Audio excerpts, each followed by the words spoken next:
August 20th, 1940, Mexico. The afternoon sun filters through the reinforced windows of a fortress-like home in Coyoacan, where Leon Trotsky, the architect of the Russian Revolution now in exile, leans over his manuscripts. The scent of coffee mixes with the fresh paint from Frida Kahlo's paintings, filling the air, while the muffled sound of guards chatting in the garden creates a false sense of calm. His hands, once in command of the mighty Red Army, now tremble slightly as he turns the pages of his final theoretical work. A young admirer, Ramon Mercader, walks across the garden, watched by armed sentinels. Beneath his elegant linen coat, he hides an unusual object that raised no suspicion during the security check. Not a gun or a knife, but something far more sinister in its simplicity. As Mercader is led to the study, the old revolutionary has no idea that within minutes his brain, the same one that crafted theories that shook empires, will be brutally pierced on the orders of the man he once called comrade. If you, like me, are drawn to true stories that challenge what the books say, subscribe now so you don't miss the next episodes. And tell me in the comments which country you're watching from. I always read them. But how did such a brilliant revolutionary end up meeting his end in a distant country? To understand this execution, we must go back to the frozen streets of Petrograd, 1917. Amidst the starving crowds and deserting soldiers, a charismatic figure emerges, Leon Trotsky, born Lev Bronstein, a Ukrainian Jew, a sharp intellectual turned military strategist. When the Bolsheviks storm the Winter Palace, it's Trotsky who organizes the uprising, building the Red Army from scratch, the force that would save the revolution during the bloody Civil War. The revolution needs steel, not tears, he declared, riding across Russia in his legendary armored train, rallying demoralized troops and enforcing revolutionary discipline with an iron fist. Alongside Lenin, Trotsky seemed unstoppable, the perfect match. While Lenin was the pragmatic theorist, Trotsky was the fiery speaker, the ruthless executor. Together, they defeated 14 foreign armies that tried to strangle the newborn Soviet regime. Then, in 1924, Lenin dies prematurely. What follows is a silent power struggle that will reshape history.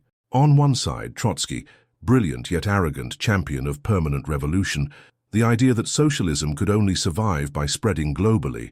On the other, Stalin, methodical and ruthless, proposing socialism in one country, first strengthen the USSR, then think of the world. But behind the ideological clash lay something more primal, a brutal fight for control of the Soviet apparatus. Trotsky fatally underestimated his rival. While he gave rousing speeches, Stalin patiently built alliances in the Kremlin's back rooms. By 1927, Trotsky was expelled from the Communist Party. In 1929, deported from the USSR under armed escort. Thus began his exile, first to Turkey, where he wrote furiously against Stalin's betrayal, then to France, where wary officials kept him under watch, Norway, which gave in to Soviet pressure to silence him. Finally, in 1937, Mexico offered refuge thanks to the intervention of artists Diego Rivera and Frida Kahlo. In Coyoacan, Trotsky turned his home into a fortress, high walls, guard posts, reinforced doors. Even in exile, he remained Stalin's fiercest critic, founding the Fourth International and publishing The Revolution Betrayed. For the Soviet dictator, seizing Trotsky's power wasn't enough. As long as his rival lived, he represented a living alternative to Stalin's version of communism. The death sentence was already written. The sentence would be carried out on a sweltering summer afternoon. At exactly 5:20 p.m., Mercader set his meticulously rehearsed plan in motion. "Comrade Trotsky, could you take a look at this article I wrote?" he asked, holding out a few typed pages. The aging revolutionary, ever eager for intellectual debate, invited the young man into his private study, a fatal mistake. As Trotsky leaned over the document, Mercader silently pulled an ice pick from the inner pocket of his coat. The movement was swift and deliberate, a downward vertical strike with full force aimed at the back of the skull. The sound was sickening, a wet crack as the metal penetrated 7 centimeters into the revolutionary's brain, slicing through the parietal bone as if it were paper. The impact was so violent that bone fragments were driven into the brain tissue, causing irreversible damage to language and motor centers. What happened next defied medical logic. Instead of collapsing instantly, Trotsky, 60 years old and with a pierced brain, showed astounding vitality, the kind that had defined his entire life. He turned, locked eyes with his attacker, and, understanding what had occurred, let out a guttural scream that echoed through the house. Blood streamed down his face as he grabbed Mercader's arms, bit his hand and threw him to the ground. "NKVD," Trotsky shouted, immediately identifying the attack's orchestrators. Bodyguards stormed into the study, subduing Mercader with punches and blows from rifle butts. They were about to kill him when Trotsky, the ice pick still partially lodged in his skull, gasped between spasms, "Don't kill him. He needs to talk." His final political act. Carried out on a makeshift stretcher, Trotsky remained conscious for another hour before losing the ability to speak. At the Hospital de Jesus, Mexican doctors performed a desperate 4-hour surgery. They removed bone and metal fragments, but the damage was irreversible. Trotsky lingered for 26 hours in a semi-conscious state, unable to communicate, before dying at 7:25 p.m. the following day. His revolutionary heart, one that had survived Siberian prisons, wars, and betrayals, finally stopped. Stalin had won, but what Stalin failed to conquer was the battle for historical truth. Decades later, with the opening of Soviet archives, a much more complex and disturbing operation came to light. The assassination wasn't the work of a lone agent, but a carefully orchestrated plot codenamed Operation Duck, so named because Trotsky was to be hunted like wild game. Declassified documents exposed a network of over 300 NKVD agents operating in Mexico, under the direct command of Pavel Sudoplatov, a Soviet specialist in wet work, a euphemism for assassinations. For 3 years, Stalin invested millions of rubles and mobilized his elite intelligence unit with a single obsession: to physically eliminate the man he considered his greatest ideological threat, even in exile and isolation. Most shocking, however, was the discovery of the extent of infiltration within Trotsky's inner circle. Evidence suggests that one of his bodyguards was a Soviet informant who deliberately relaxed security on the fateful day. The fortress home had been compromised from within, ironically mirroring the Soviet Revolution itself, corrupted at its core. At the center of this web was Sylvia Egorov, a young American secretary of the international Trotskyist movement. Mercader, under the false identity of Jacques Monard, seduced her methodically in Paris, following a script prepared by the NKVD. Through Sylvia, he gradually drew closer to Trotsky, presenting himself as an intellectual admirer. Egolov's tragedy was twofold. Used as an unwitting pawn in the operation, she discovered at once that her lover was both an imposter and an assassin. As for Mercader, after refusing to reveal his true identity, he was sentenced to 20 years in prison in Mexico. He remained stoically silent, refusing to implicate his Soviet superiors, the code of honor of the perfect agent. In 1960, upon release, he was secretly transported to Moscow, where he received the Soviet Union's highest honor, Hero of the Soviet Union, with the Order of Lenin and the Gold Star. An apartment in a prestigious building reserved for party elites, a generous lifetime pension, and Soviet citizenship completed his reward. The Kremlin's message was unambiguous. To assassinate an enemy of the people was not a crime, but a heroic act worthy of the state's highest honors. This official celebration of political murder set a dangerous precedent that echoes to this day. Among the most disturbing documents found in Soviet archives after 1991 was a telegram signed by Stalin himself. "Eliminate Trotsky this year, before it's too late." The order was blunt, with no ambiguity or bureaucratic euphemism. The supreme leader of the Soviet state personally authorized a murder on foreign soil, an act that, in modern terms, constitutes state-sponsored terrorism. What Stalin truly feared was not just the man, but what he represented: an alternative vision of communism. Trotsky embodied the possibility of a different, non-Stalinist path to global revolution. His assassination was, therefore, the physical elimination of an idea. When the ice pick pierced his skull, the intent was to destroy not only a brain, but an entire theoretical body that challenged Stalin's ideological monopoly. This pattern of eliminating political dissidents continues in disturbing fashion into the 21st century. The poisoning of Alexander Litvinenko with radioactive polonium in London 2006, the assassination of journalist Anna Politkovskaya in Moscow the same year, and the attempted poisoning of Alexei Navalny with the nerve agent Novichok in 2020 all follow the same ruthless logic. When ideas cannot be defeated, their carriers are eliminated. The sophistication of methods has changed, from primitive ice picks to poisons developed in military labs, but the principle remains the same. In today's authoritarian regimes, exiled critics remain vulnerable to the long arm of their homeland's intelligence services, as shown by the assassinations of dissidents in Berlin, Istanbul, and London over the past decade. The Trotsky case set the model. First, the public demonization of the opponent as a traitor or foreign agent. Then, the campaign to isolate him politically. Finally, the physical elimination once his voice becomes too influential, even in exile. Stalin's grim innovation was to turn political assassination into acceptable state policy, rewarded and celebrated, a toxic legacy that lingers in the shadows of contemporary geopolitics, where dissidents are still silenced, not with arguments, but with poison, bullets, and, metaphorically, modern-day ice picks. This dark legacy of political violence finds its most visceral physical manifestation not in theoretical documents, but in a concrete place that remains virtually untouched by time. The fortified home in Coyoacán, where Trotsky spent his final years and met his brutal end, has been preserved as a museum, a rare monument to the dissident, not to the power that eliminated him.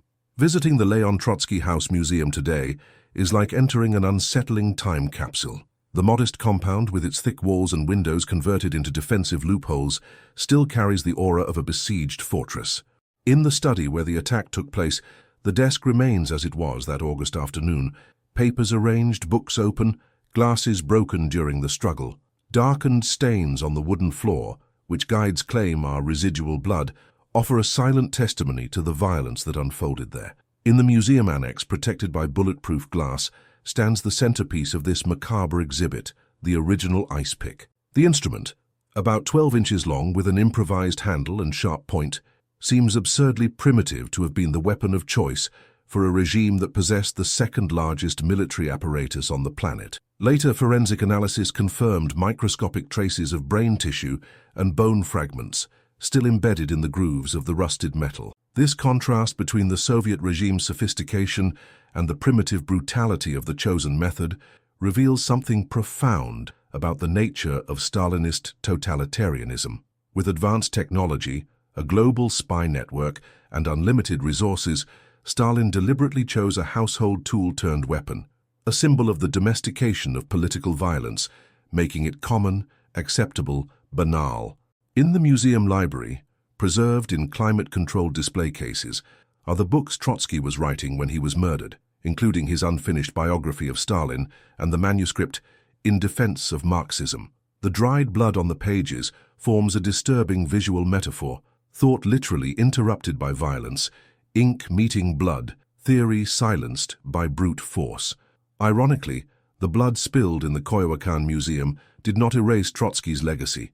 On the contrary, it strengthened it. Stalin, with all his machinery of power, made the classic tyrant's mistake. He turned an adversary into a martyr. The ice pick that pierced the exiled revolutionary's skull also punctured the official Soviet narrative, exposing its brutally repressive nature to the world. Before the assassination, the Stalinist apparatus worked methodically to erase Trotsky from history. Official photographs were retouched to remove his image from historical revolutionary scenes, a technique that anticipated Photoshop by decades. Soviet artists became experts in this visual manipulation.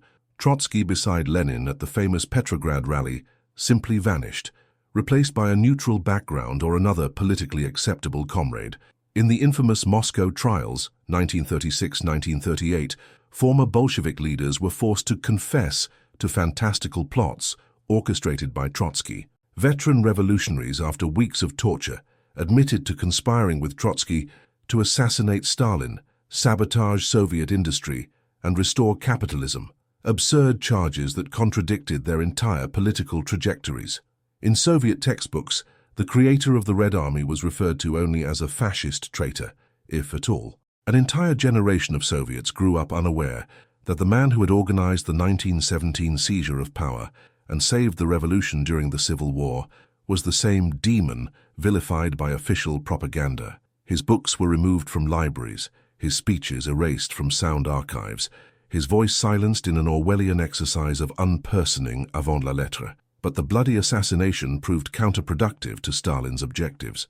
Trotskyist movements emerged globally, especially across the Americas and Western Europe, offering an alternative to Soviet Orthodox communism.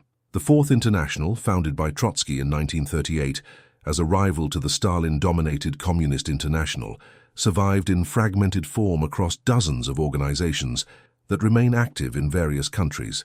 In May 1968, Parisian students marched with portraits of Trotsky on the barricades, a symbol of revolution untainted by bureaucracy.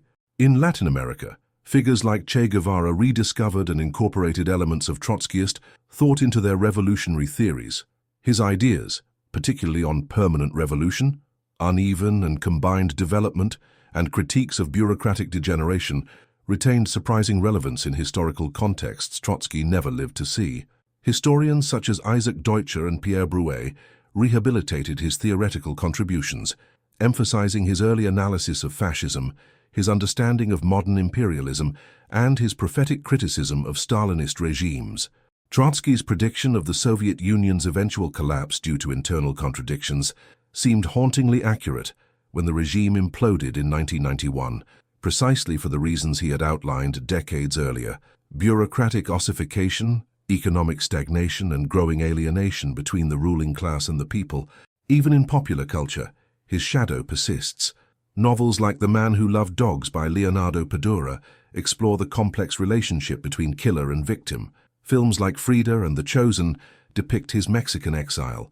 Series like Trotsky on Netflix reinterpret his revolutionary journey, and graffiti featuring his iconic image, round glasses, pointed beard, intense expression, appear at student protests from Santiago to Paris.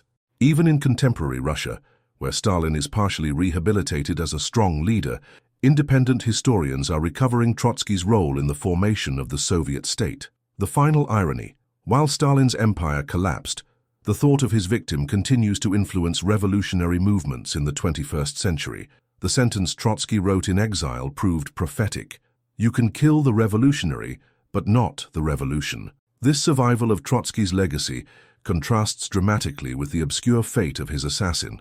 While the victim transcended physical death to attain ideological immortality, Ramon Mercader sank into the shadows of history, burdened forever by the act that would define him. After being sentenced to 20 years in the Mexican prison system, Mercader became a living enigma, stubbornly refusing to reveal his true identity or acknowledge his ties to the Soviet secret services. During 2 decades in Lecumberri prison, Mercader maintained strict discipline, dedicating himself to reading, learning languages, and crafting small wooden sculptures. Guards and fellow inmates described him as a quiet, methodical man, extremely self-controlled, yet recurring nightmares disturbed his nights. One cellmate reported that Mercader often awoke screaming, drenched in sweat, murmuring phrases like, "The blood, so much blood," and "His eyes, he looked at me." In rare interviews granted years later, hints of a deep moral conflict began to emerge. To Mexican journalist Manuel Vázquez Montalbán, Mercader admitted in 1969, "I fulfilled my revolutionary duty, but I killed a man who fought for his ideas." To his son Arturo, during a brief reunion in Moscow, he is said to have confided, "Never question orders, but also never let them make you into what they made of me." These fragments suggest a conscience tormented beneath the facade of the perfect soldier. Released in 1960, Mercader was secretly flown to Moscow, where he was awarded the title of Hero of the Soviet Union in a closed Kremlin ceremony. He was granted a privileged apartment, a dacha on the outskirts of the capital, and a generous state pension, but his usefulness to the regime had ended. Unlike other decorated agents who rose to prestigious posts, Mercader was kept in obscurity, assigned minor bureaucratic roles at the Marxist-Leninist Institute. His presence had become an embarrassment to the post-Stalinist USSR, seeking to distance itself from past brutality. In his final years, Mercader lived between Cuba and the Soviet Union under the false identity of Ramon Lopez. Diagnosed with bone cancer in 1976, he gradually wasted away until his death in Havana in 1978. His body was secretly transported to Moscow, where he was buried in the prestigious Kuntsevo Cemetery under a false name, a nameless headstone for the man who carried out one of the most infamous political assassinations of the 20th century. Mercader's final trajectory mirrors the common fate of human instruments in totalitarian regimes: used, honored, and then discarded once their existence becomes inconvenient to the official narrative. While Trotsky attained a kind of immortality, His assassin vanished into the shadows of history, a ghost haunted by the one act for which he would be remembered.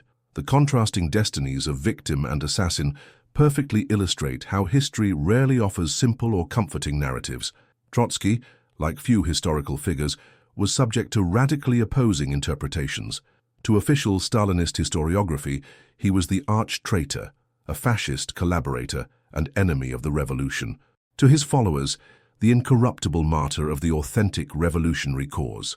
To conservative Western historians, a ruthless revolutionary who ultimately fell victim to the violence he helped institutionalize. The truth, as always, lies somewhere in between. Trotsky was at once a brilliant revolutionary theorist and a ruthless commissar who ordered summary executions during the Civil War. A defender of workers' democracy and a man who advocated the militarization of labor. A critic of Stalinist bureaucracy and a revolutionary who helped build the single-party system that enabled that very bureaucracy to rise. The ultimate irony of his fate is that he was eliminated by the very apparatus of state terror he helped to create. The ice pick that pierced his skull delivers a brutal historical lesson. Revolutions often devour their own children. Instruments of political violence, once legitimized in the name of lofty ideals, inevitably turn against their creators when new interests seize control of the state. 8 decades after that bloody afternoon in Coyoacan, Trotsky's assassination remains a disturbing metaphor for the degeneration of revolutionary ideals. The transition from the utopian fervor of 1917 to the cold calculation that led to Operation Duck forces us to question how projects of radical transformation so often end in regimes of terror and systematic elimination of dissent. If this story of idealism, betrayal, and political violence moved you, leave a like and share this video. We're preparing a full series on political executions that changed the course of world history, from palace plots in ancient Rome to the targeted killings of dissidents in the 21st century. Subscribe to the channel and turn on the notification bell so you don't miss any episodes of these brutal stories that schoolbooks and Hollywood prefer not to tell in detail, because understanding the mechanics of political violence is the first step in preventing its repetition.